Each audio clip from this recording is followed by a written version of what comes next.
Hello everyone, बहुत बहुत स्वागत है आपका इस 10 मिनट शो में। हमेशा की तरीके से हम इस शो में सोचते हैं कि ऐसा क्या कंपाइल करा जाए जो आपके बहुत काम आ जाए। तो आज के सेशन में हमने जितनी भी एंशिएंट हिस्ट्री में जो भी किताबें होती हैं वो सारे के सारे और उनसे जो भी प्रश्न बनते हैं उन सबको हम 10 मिनट में आपको पढ़ा देंगे पूरा का पूरा।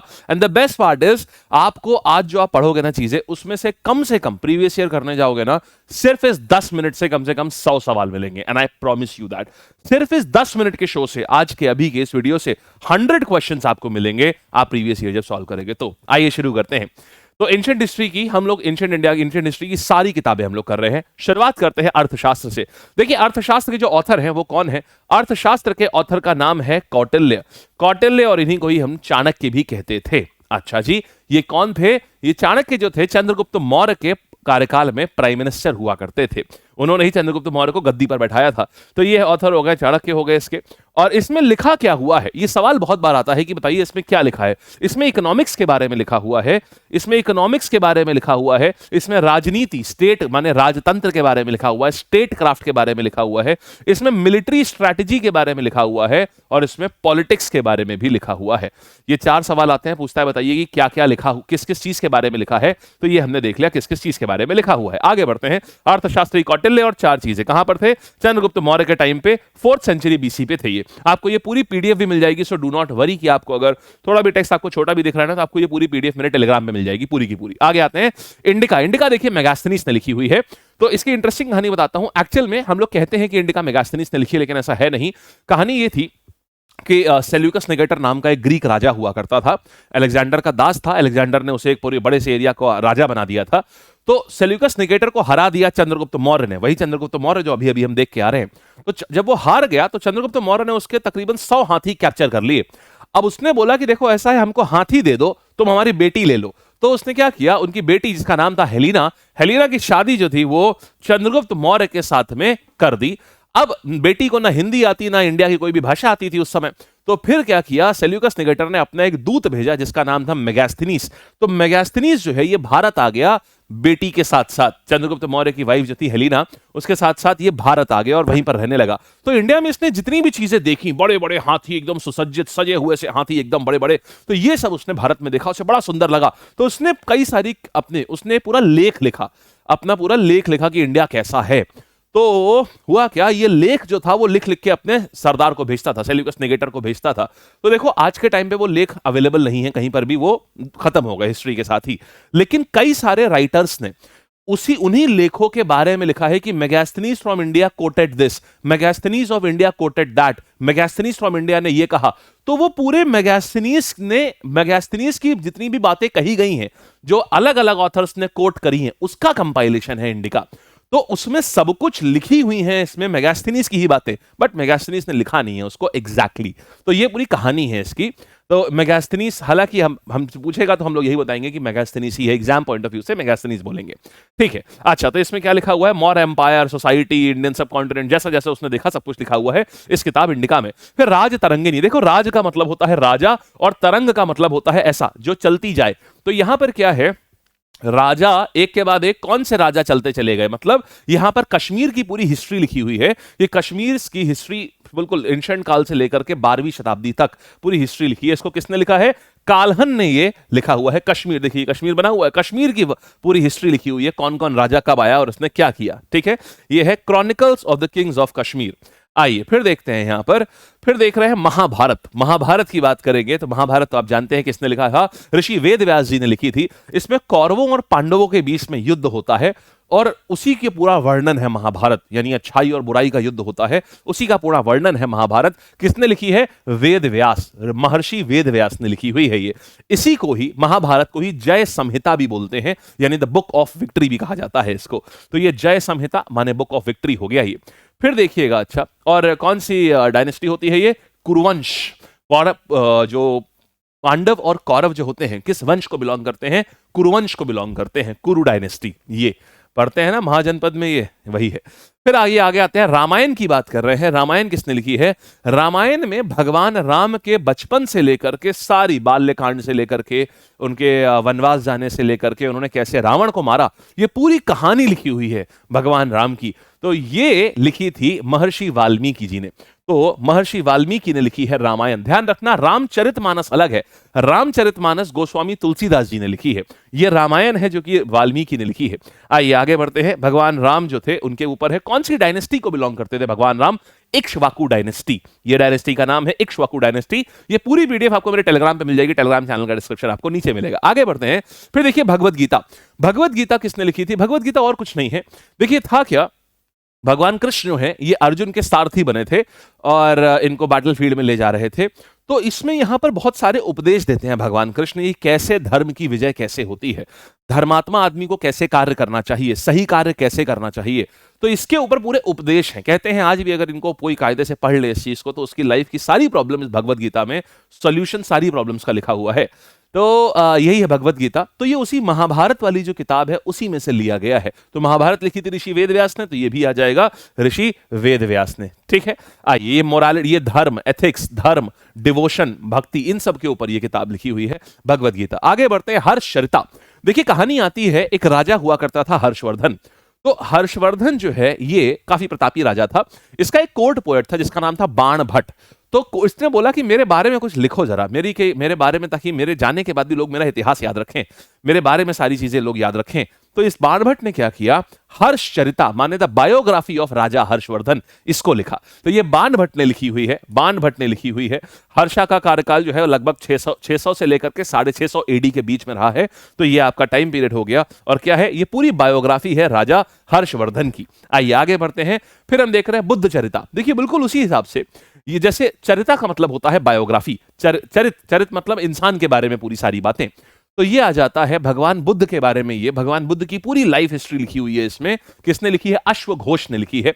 अश्वघोष कौन था भाई? ये देखो ऑथर कौन होगा, अश्वघोष। किसने लिखा हुआ है? तो कहानी आती है, कुषाण डायनेस्टी हुआ करती थी। ये एक चाइनीज डायनेस्टी थी, चीनी ट्राइब था, यूजी ट्राइब। वो इंडिया में आकर के वो लोग बस गए थे कश्मीर रीजन में, तो कुषाण डायनेस्टी बोलते हैं उसको। ये कश्मीर रीजन में बसी हुई थी डायनेस्टी ये।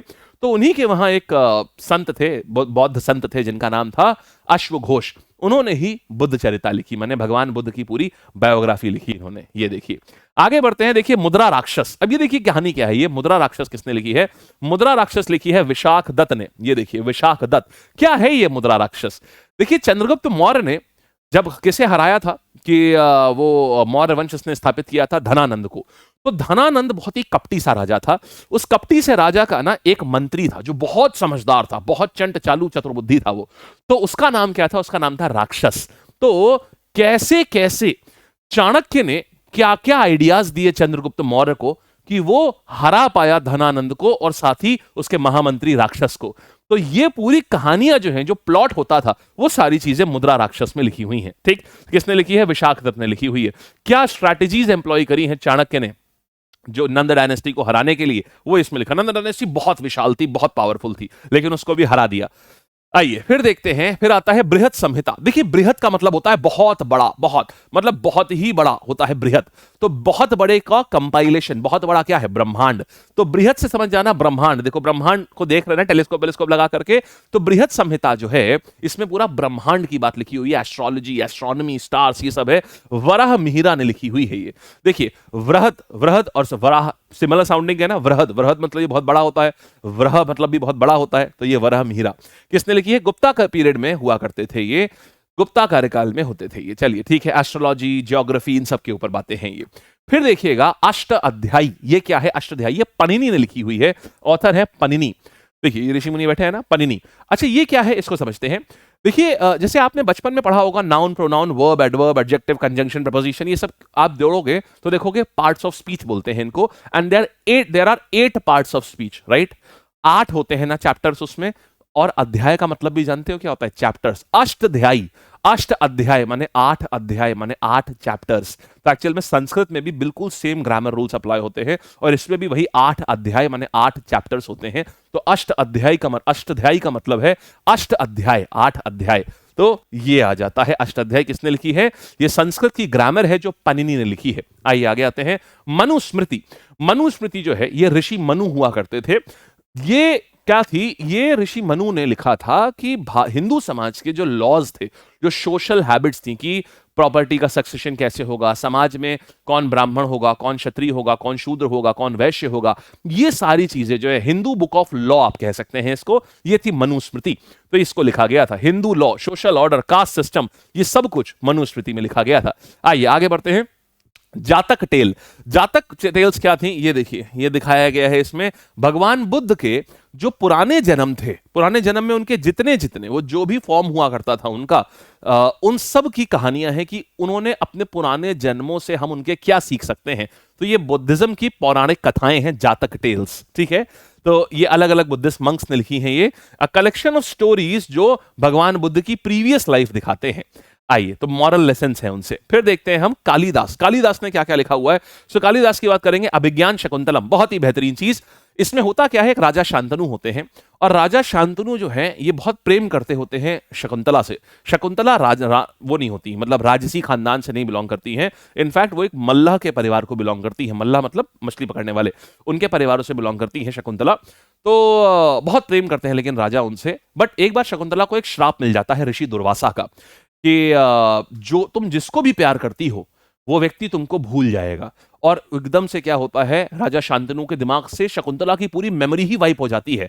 और तो ये पूरी किताब उसी के बारे में लिखी हुई है, कैसे फिर शकुंतला क्या करती हैं, कैसे राजा को उनके प्रेम के बारे में याद आता है, वो सारी पूरी कहानी बहुत खूबसूरती से लिखी गई है। यहाँ पर कालिदास ने ये लिखी है। फिर दूसरी देखिए, मेघदूत। आप देखिए यहाँ पर बादल दिख रहे हैं और ये एक राक्षस, राक्षस क्या, यक्ष खड़ा हुआ है और हाथ में देखिए इसके पत्र है। तो एक्चुअल में ये बादलों से कह रहा है कि हे बादल, और यक्ष कौन होता है, यक्ष होता है देवताओं का दूत। तो इसने कुछ गड़बड़ कर दी होती है, तो इसलिए देवता इसको धरती लोक पे फेंक देते हैं, अगले 100 साल के लिए तुम धरती लोक पे रहोगे, इसको पनिशमेंट मिलता है। तो यहां पर खड़ा हुआ है और पत्र लेके खड़ा हुआ है कि हे बादलों, तुम जा रहे हो हिमालय की तरफ और वहीं पर देवताओं का स्थान है, वहीं पर मेरा घर है। तुम मेरा मैसेज लेकर के जाओ और मेरी वाइफ को सुना देना कि मैं आज उसको कितना मिस कर रहा हूं, मुझे कितनी पीड़ा हो रही है उसके बिना। ये पूरी बात लिखी हुई है मेघदूत में। तो मेघदूत मतलब मेघों को दूत बना लिया, ये मतलब होता है इसका। चलिए, तो ये हो गया यक्ष की पूरी कहानी, ठीक है। तो ये कालिदास ने, कालिदास का जॉनर ना काफी रोमांटिक सा था, बहुत रोमांटिक सी चीजें लिखा करते थे कालिदास। फिर देखिए चरक संहिता, चरक जो है माने जाते हैं डॉक्टर माने जाते हैं, ये फिजिशियन थे बेसिकली ये। तो चरक संहिता क्या है, ये ऋषि चरक ने लिखा है और ये फिजिशियन मतलब उपचार करने वाले डॉक्टर जो होते हैं, सर्जन नहीं। सर्जन कौन थे उसके आगे आएगा, वो सुश्रुत संहिता है। चरक संहिता आपने देखी। फिर देखिए सुश्रुत संहिता, ये लिखी है ऋषि सुश्रुत ने। इन्होंने लिखा है पूरा सर्जरी के इक्विपमेंट, ह्यूमन की पूरी फिजियोलॉजी, ये दुनिया के सबसे पहले सर्जन माने गए हैं। तो चरक संहिता में उन्होंने पूरी सर्जरी को डिस्क्राइब किया, जो आज हम लोग सर्जरी हाउस में मतलब कोई भी सर्जन जो है 16 प्रकार के मेन, सबसे मेन जो टूल्स इस्तेमाल करते हैं ना, उन सब की जानकारी इन्होंने अपनी इस किताब में पहले ही दी हुई थी। तो ये है चरक संहिता। आइए, ये देख लिया सुश्रुत संहिता। सुश्रुत संहिता में सर्जरी है, देखो एस से सर्जरी, एस से सुश्रुत, और चरक संहिता में डॉक्टरी है। फिर देखिएगा पंचतंत्र, देख लिया ये सारे जानवर बने हुए हैं, तो ये विष्णु शर्मा ने लिखी हुई है। इसमें ना जो इंसान के भाव होते हैं, करेज हो गया, डर हो गया और उसका ग्रीड हो गई, इन सब को जानवरों की कहानियों के माध्यम से दर्शाया गया, इसलिए देखिए जानवर बने हुए हैं। तो ये किसने लिखा है, ये विष्णु शर्मा ने लिखी हुई है ये, ठीक है। मॉरल टीचिंग है इसमें, जानवरों और पेड़, इसमें जानवर पेड़ सब बोल सकते हैं, ऐसे इसमें कहानियां बनाई गई हैं। चलिए आइए, और तिरुक्कुरल क्या है, तिरुक्कुरल एक साउथ का बेसिकली तमिलनाडु का एक ये है, बहुत फेमस टेक्स्ट है तिरुक्कुरल। किसने लिखा था, Thiruvalluvar, very very important for exam point of view. तो ये मॉरल फिलोसफी, गवर्नेंस, इन सब के ऊपर है। किसने लिखी है, थिरुवल्लुवर ने लिखी है, टेक्स्ट का नाम है तिरुक्कुरल। नाट्य शास्त्र देखिए किसने लिखा है, नाट्य शास्त्र लिखा है भरत मुनि ने, इसमें से भरतनाट्यम निकला है। तो नाट्य शास्त्र, भरत मुनि एक ऋषि हुआ करते थे, उन्हीं के नाम पर भरत मुनि ने लिखा है नाट्य शास्त्र। तो भरत का भरत मुनि से भरत आ गया और नाट्य शास्त्र से नाट आ गया, तो भरतनाट्यम यहीं से बना है। तो इसी किताब से बना पूरा निकला है भरतनाट्यम, ठीक है। चलिए, and that's it for the day guys. तो कैसा लगा, मजा आया, प्लीज बताना जरूर कि कैसा लगा, और आपको कौन सी किताब की स्टोरी आपको लगा अरे वाह यार इसमें तो मजा आ गई, ये जरूर बताइएगा कि आपको सबसे ज्यादा पसंद कौन सी आई है, ये जरूर से बताइएगा प्लीज। हाँ, and thank you so much यार, हमने 1 मिलियन का परिवार आप लोगों ने करवा ही दिया। 25 तारीख आप लोगों ने बोला था और मुझे लग रहा था कि 25 कह रहे हैं बट 1 तारीख तक होगा, but salute to you guys, salute each and every one of you, आपने हमें 27 तारीख को ही करवा दिया। तो दैट्स वंडरफुल यार। इसीलिए आप लोगों के लिए कुछ प्यारे प्यारे से गिफ्ट्स हैं। लैब के जितने भी कोर्सेज हैं ना, जो 1500, 2000, 1800, 2200 ऐसे होते थे ना, अगले 5 दिन के लिए दे आर फ्लैट एट 1000। पूरा पूरा सिलेबस, आप पूरी पढ़ाई कर सकते हैं पूरे साल की, just at ₹1000। This is the code LAB lab, इससे आपको ये चीज अवेलेबल हो जाएगी, ठीक है। और ये महापैक्स में भी जबरदस्त ऑफर है, देखिएगा आप लोग इसको भी, ठीक है। महापैक इज ऑलवेज प्रेफरेबल, क्योंकि इसमें 1 साल तक जितने भी बैचेस लॉन्च होते हैं ना, सारे के सारे बैचेस आपको फ्री मिल जाते हैं। 40-50 हजार के बैचेस इसमें इंक्लूड होते हैं, इनफैक्ट और ज्यादा 70-80 हजार के 1 साल में बैचेस इंक्लूड होते हैं महापैक में। और अभी डबल वैलिडिटी के साथ आ रहा है, इसमें भी सेम कोड है, it is LAB lab discount के लिए, ठीक है जी। चलिए, थैंक यू, और जरूर बताना कैसा लगा ये वीडियो, जरूर से, ठीक है जी। Thank you so much.